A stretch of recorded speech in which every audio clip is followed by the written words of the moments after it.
What's up, SNA Assassinators? This is Super Ninja Austin back here with another video, and this is the AEW Dynamite review video on post show after AEW Revolution, and what a revolution it was. That's where we got we saw the results on who won and who lost, which we saw plenty of title retains, like from Chris Jericho at the Ring of Honor Championship, because the Biscuit Iced Tea Chicken Hotcakes man that thinks he control the weather, Kazuchika Okada retaining his Continental Championship, Mercedes Moné retaining their TBS Championship, and John Moxley retaining his AEW World Championship, with even Christian Cage coming in cashing in his guaranteed platinum contract in order to get a guaranteed shot for the World Championship, making it a triple threat between him, Cope, and John Moxley. Moxley is stupid. Yeah, you can say that again. But anyways, this is where we got the only wrestler that won became the new champion on that night was none other than Kenny Omega. And let's just say he was he started off the show by making a big announcement. Be good. But anyways, but yeah, this is where. But before we get into the story, we got plenty of really good stuff that went on the AEW tonight. Maybe not like pay-per-view caliber kind of feel, but at the same time, it was something that you would like to watch like after a pay-per-view, even though your boy SNA didn't got a chance to watch the AEW pay-per-view this past Sunday. But yeah, we got some pretty interesting elements, like with a potential face turn from one of its mid-card heels, and like and a top heel could join a very popular and a dominant faction, and like with a possible teasers like and then also a tease like of the next challenger for Timeless Tony Storm's Women's Championship, and let's say like, and we also got references for another women's champion as well, but in the meantime we got but yeah, we also got what else happened? We also saw two wrestlers in these qualifying matches, like from the announcement of Kenny Omega, and which we're going to be talking about as well, which we got two very fantastic matches. One of the matches that have a surprising return, which is let's say the first one. But yeah, we're going to be talking about plenty of all that, and make sure to subscribe and click on the notification bells as well, like for more of SNA's videos, and also check out my other channel at SNA Entertainment. Let's get started with. But this is where we got Kenny Omega got in the ring with the AEW International Championship, which is probably the fourth championship he held in AEW overall. But and this is where he gave Kenosuke Takeshita his flowers, like while he can. And yes, we saw the Alpha earlier, later on in the night. But yeah. But I'll say that was pretty cool and humbling and awesome of the cleaner to give him his flowers while he can, because he despite losing the title to the cleaner, he still looked like that despite the setback from losing the title from Kenny, he looks like there's gonna be he has a major potential in the foreseeable future in All Elite Wrestling. This is where Kenny Omega told a story about him about there was times that when he had the diverticulitis, unfortunately, about from the past year, he was told that he will never be in the wrestling ring, but let alone be lucky to survive from this illness. And that's where Kenny Omega's like, yeah, but one day out of the blue, I got cleared, and this is where fans are chanting, "You deserve it," which he totally does. And when he explained that he was the new international championship, and also despite losing to Takeshita 2 times in a row lately. Come on, Sammy.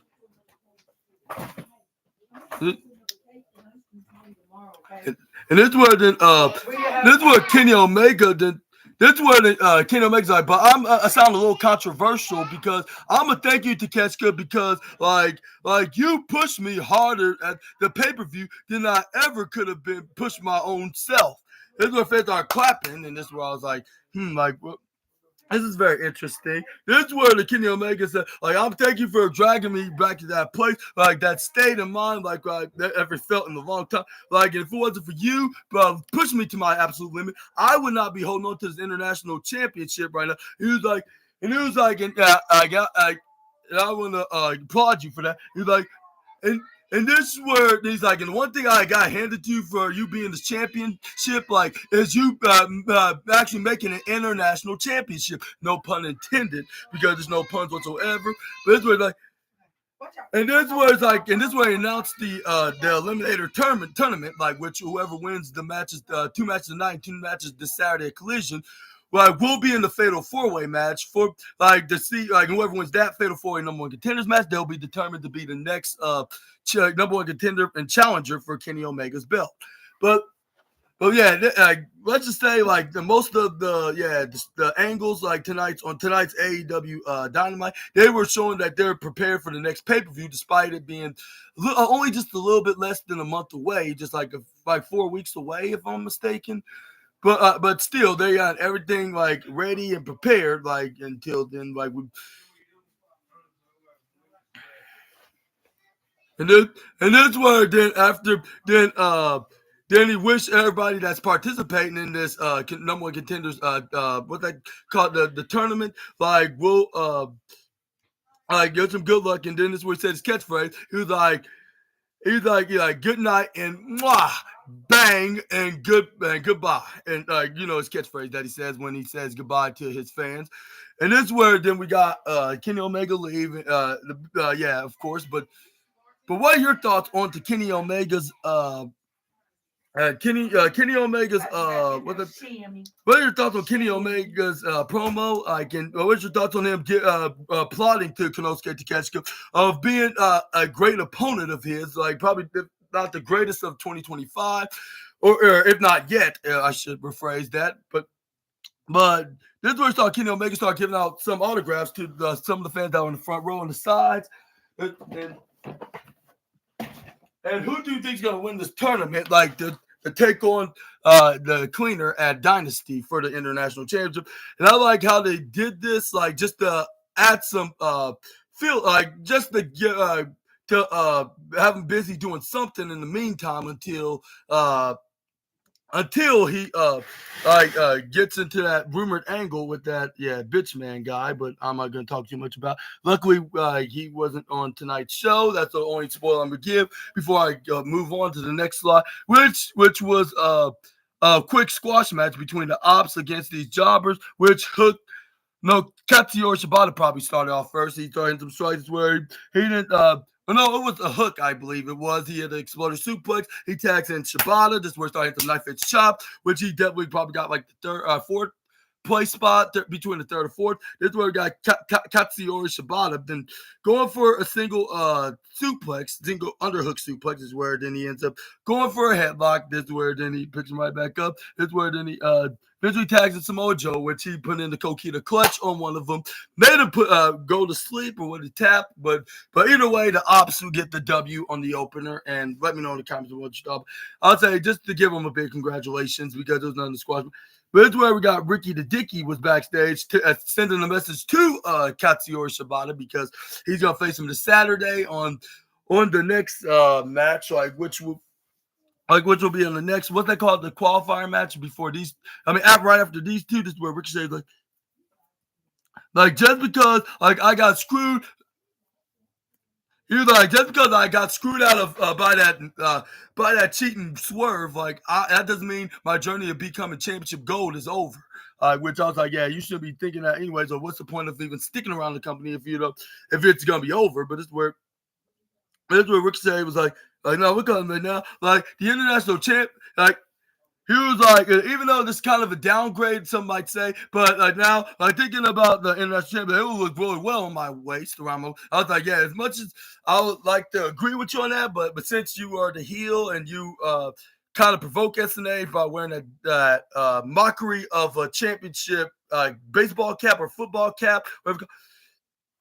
And that's where then Ricky the Dicky then recommended Katsuyori Shibata to forfeit this match before he's gonna make him regret his decision of not doing so this Saturday, so he can easily get a shot at the international championship, make it more easier in the 4-way match, and again, that kind of does sound like a dicky move, but this is where then he did his signature heel laugh, like if he's a bald Joker. This is where he's like, and then this is where then we got.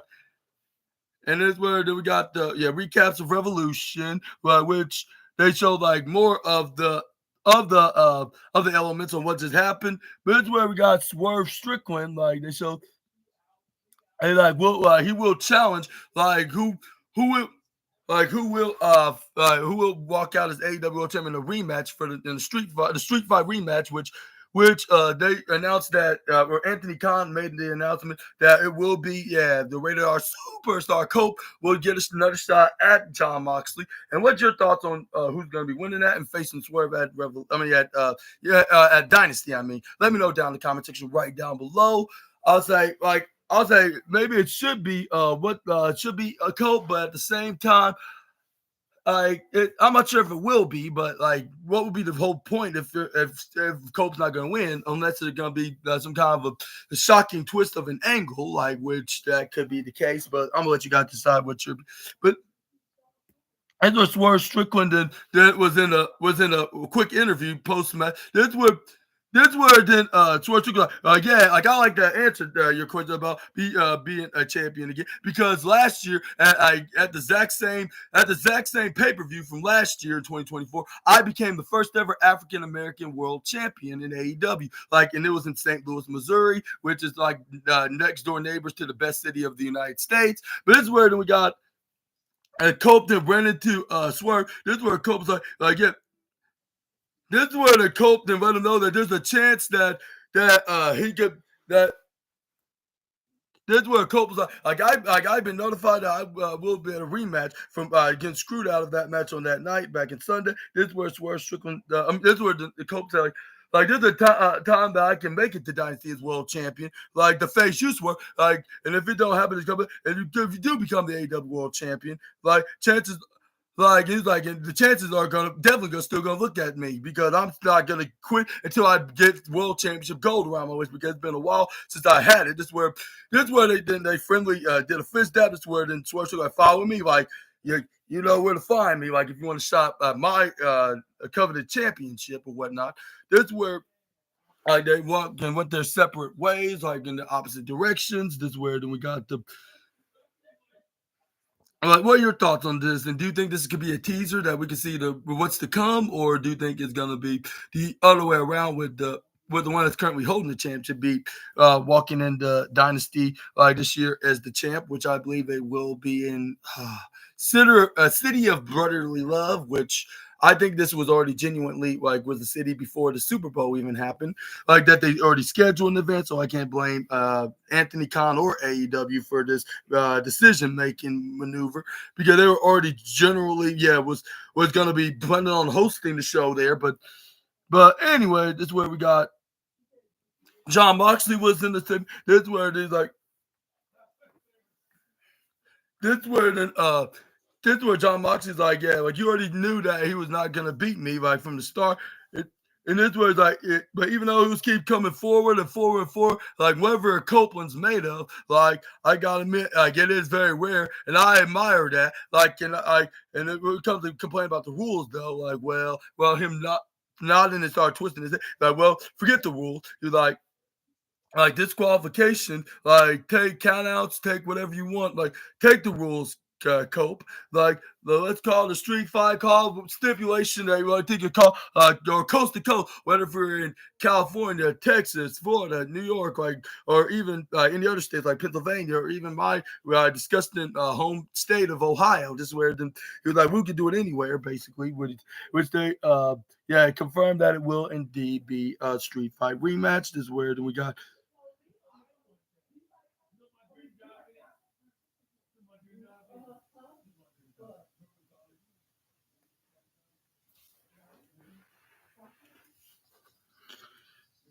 And this was like, and you take rules, and I'll take your excuses. Like my dad always told me, like never a price like to pay, and I underestimated you, Cope. Like, I underestimated his deaths. And I see like his wheel of a step by step. But he's gonna be climbing on that mountain, no matter what avalanche comes his way. It's not gonna stop him from reaching the tippity top of that particular metaphoric mountain. There's like. Like, but I'm gonna tell you like where the difference between amateurs and professionals. I'm like, well, like you must be the amateur for the fact that you're talking like this the way you are. This is where John Mox like he's making a huge mistake of demanding a rematch here. This is where then he walked right out of it.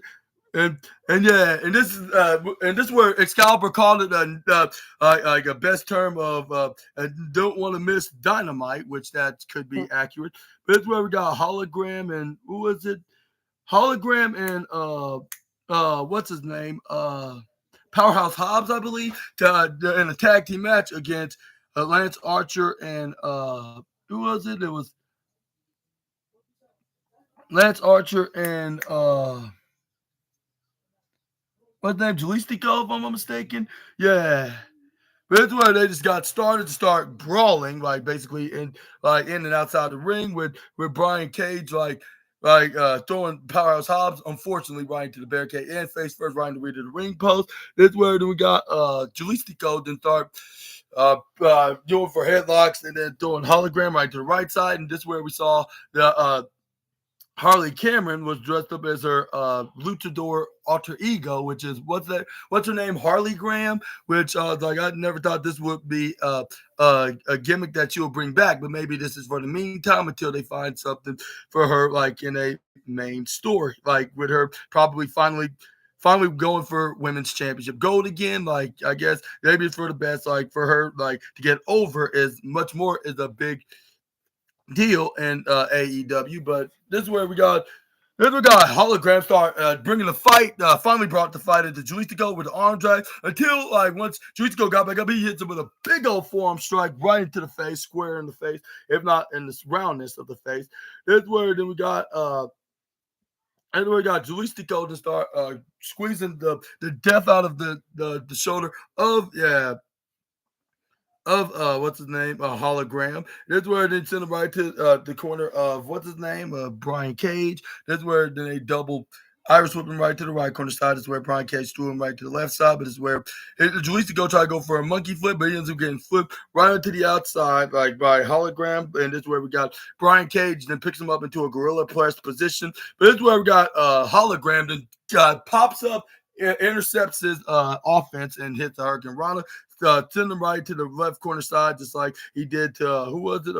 Jalistico. This is where he tried to go for suicide dive. But this is where Brian Cage did a standing vertigo suplex. This is where we got the partial powerful force and all of pro wrestling came on.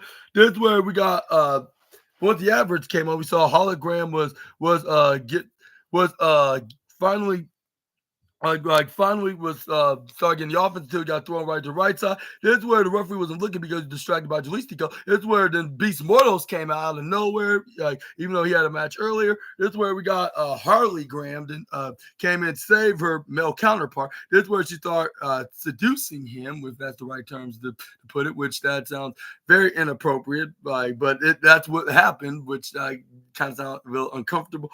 Even though like she is comedic, but sometimes she can be a little crazy. But anyway, this is where we got what's his name? Nearly fall for it. What's his name? Beast Mortos. But this is where Lucky Jalistico had him cut it out. This is where we got this is where then Jalistico then hits a crucifix bomb on the hologram right back in the ring. But this is where once you went to the left side is where we got what's Mr. Hologram hit the Spanish Fly out of nowhere, giving the three most devastating letters in all pro wrestling a run for his money. But this is where then we got this is where we got Hologram tags in Powerhouse Hobbs. This is where the former TNT champion started laying out some clothesline onto Jalistico. This is where they try to go for another one for a third time, but this is where we got Jalistico duck try to go for crossbody. But this is where Powerhouse Hobbs fall away, back slammed him right into his back first, right into the right side. It's where then he's like, all right, like I want you, big man. Like this is where he tried cashing some receipts like from earlier, like some unfinished business with them brawling in the ringside. Like this is where they start going for a clothesline war, but Brian Cage nearly almost won when he kicked him right in the gut.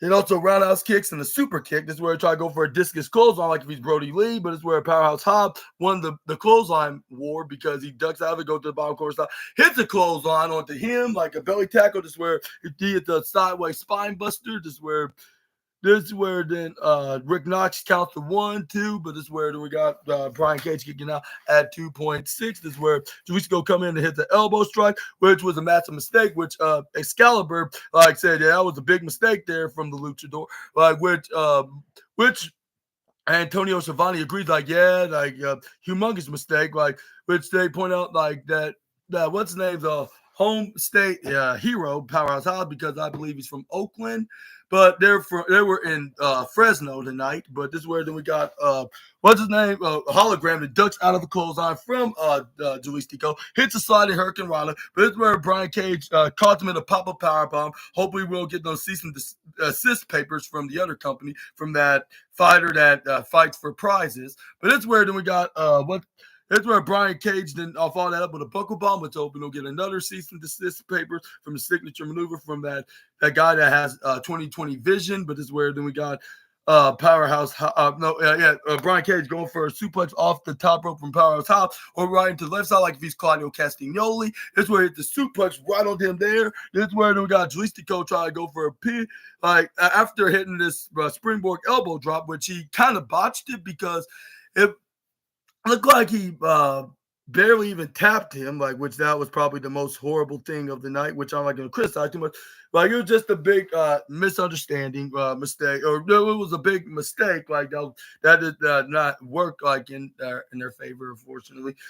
But it's where Powerhouse Hobbs then kicked out. Of course, needless to say, this is where he power slams him, but he gets discus clothesline because it wasn't guaranteed, because Brian Cage couldn't do it the first time earlier, but yeah, he got a chance to do it this time. This is where we got Brian Cage then try to go for a power bomb until Hologram comes in, helps out the Powerhouse, hits that step up into gear. He hits a flying claw choke slam / spine buster right back first, right onto the apron. This is where we got what's his name, Hologram, then going right up in the top rope, run to the left side, hit a diving cartwheel crossbody right onto Brian. This is where then we got Jalisco trying to come in some strikes right onto Powerhouse Hobbs, but it looks like he's not phased of it, even if he hits hard. But it's where he shoves him right back. It's where then, if he was like a punching dummy, but this is where he tries to spear him right to the bottom right corner side. But this is where Jalisco then starting some punches and chops. This is where the Powerhouse Hobbs lifts him right to the right corner side. This is where he tries to bring him back in the ring, but he gets standing Gamingiri. This is where he tried to go up springboard cross, but he ends up getting hot with a double A spine buster for the 3, and the winner of this match, Powerhouse Hobbs and what's the name, Hologram, which is this little I'll say unusual pairing, but since they both have common enemies and they're both baby faces, which that kind of sounds way too realistic for me to say, when it comes to me talking about their roles in this manner. But yeah, let me know in the comment section right down below what your thoughts on this tag team pairing. Some might say it's random. Some might say it was lackluster, which I don't think that's the case. I think this was what exactly it needed to be, with two guys coming together, making the statements to guys that they have beef with, and they come together, one thing they can agree on. Even if they didn't have nothing to agree on, on screen, before, they have a reason to now. But this is where we got a backstage interview after this from Alicia Tout, from this past Sunday, which I believe that's the fiance of Maxwell Jacob Friedman. Funny thing for her to interview these guys just a few days after this edition of Dynamite, which y'all gonna understand why exactly what I mean. This is where then she interviewed the Hurt Syndicate, including MVPs. This is what I'm talking about, boys. Nobody works harder than I'm not talking about time off. They want to everybody want to know what they're gonna fight, who they're gonna be next. That's what I like about the dynamic that we have. And I was like, yeah, so the SNA, because he's been a fan of these guys for many years. Ever since they were working at the other company. But this is where then we got MVP. And that's where then there's what does it got to be the best? What about the consecutive AEW Tag Team Champion title defense? Y'all are the baddest. I was even though they only defended a couple of times, they still make it be the most relevant titles in the division. If they're world championships, in duos, which that's what basically they are. That's the whole point of calling it the AEW World Tag Team Champion. And that's where then wasn't the MVP's like, but since like y'all worked hard, like how about y'all take the week off, like y'all like go to y'all's families, like celebrate, and then go worry about this like the week after, I got not the show this coming Wednesday all to myself, and I was wondering why, but this would it is where then but this is where then he also when Bobby Lashley and Sel Benjamin left, this is where he starts saying, and know like they were ready for any team then in the division to challenge them next. Like this where he's like, and they were like they don't want to take no time off. Like this is a job they definitely want to do. And this is where MVP and then this is where then he ended the interview like what the one thing they like to do is like on the theme song they like to hurt people because that's their pretty much their gimmick. But anyways, who do you think who's next for the tag team championship? Which I was kind of very disappointed that they didn't follow this up on who's their next challenger, or at least leave a tease. But like we're gonna probably figure that out probably in the next week or so. But let me know in the comment section right down below. And do you think like what everybody's speculating is true? Like it could be a certain team like that are brothers that are irresponsible, that don't even know how to run a retail store. But anyway, this is where we got the hype up of the Hollywood ending feud between Timeless Tony Storm and the Glamour Mariah May. This is where when they showed when they very first met, like ever since like Tony Storm became her third reign with the AEW Women's Championship.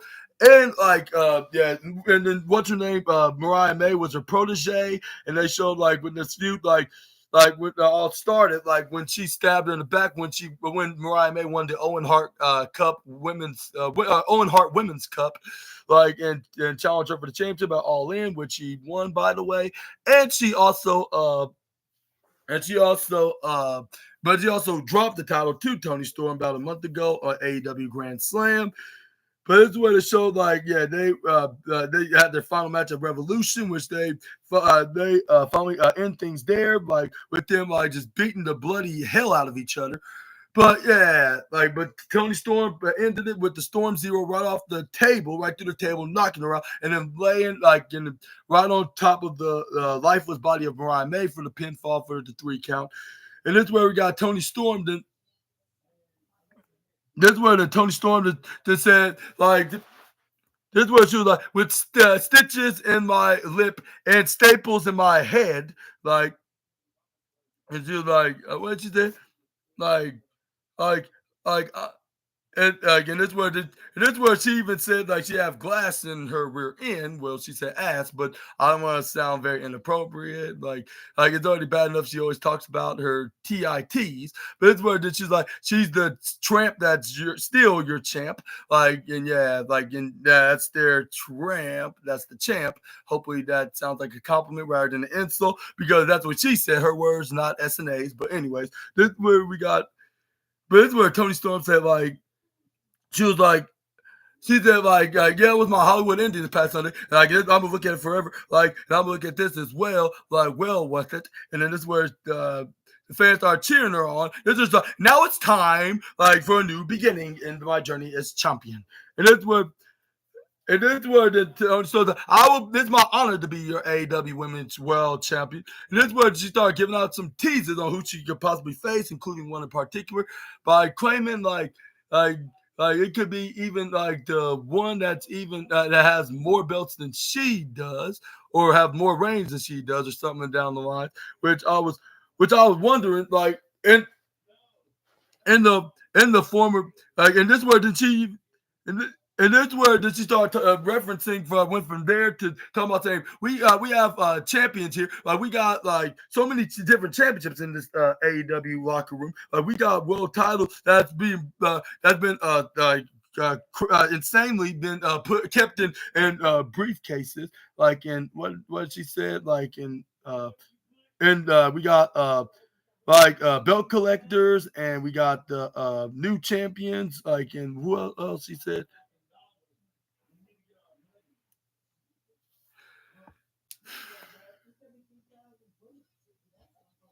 It's in a bloody, horrible briefcase. We got We got Forever Champion. We have like belt collectors, which I wonder who's the belt collector is.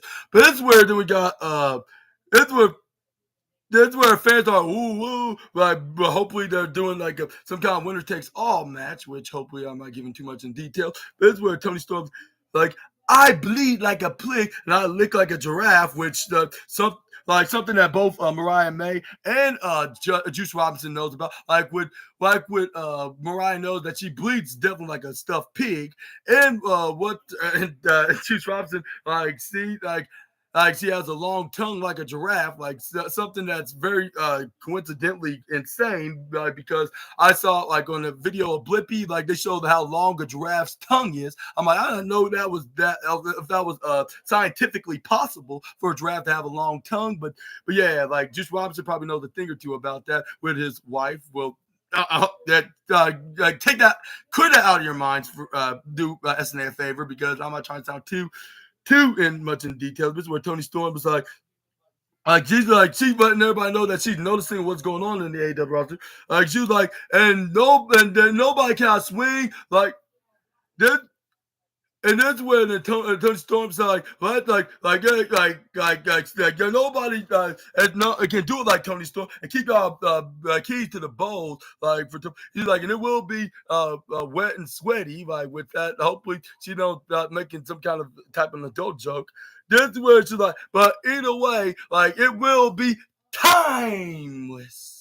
And that's where then she ended the promo there by doing a bow and their wave, and until she gets the tag from behind, which I thought at first it was Mariah. I mean, like, oh no, like I thought they're ending this at Revolution, but luckily it wasn't her. It was somebody way taller than Mariah, and it was none other than the golden goddess herself, Megan Bain, which she likes attacking people, which is starting to be a new gimmick like that Samoan guy over at the other company that's known to being the cousin of that family, of this very infamous Samoan family, which hopefully that's not given too much of an obvious reference. But this is where we got, but what are we seeing? What's to come? Could we see like Megan Bain could be her next challenger for the coveted AEW Women's World Title? Let me know down in the comment section right down below. And when do you think it will be? Like, do you think it will be at Dynasty, or do you think it should be at another event for later or sooner date? Which I think like she's already still in a feud with the likes of Kristen Statlander, so I think that's probably gonna be put on hold. Like as a matter of fact, maybe like I would say like you're probably gonna be doing like some kind of stipulation, like a number one contender type of style, like to see whoever wins get a shot at that women's championship. Like, and do you think it could be Megan Bain, or do you think it's Kristen? Let me know down in the comments if that's the case.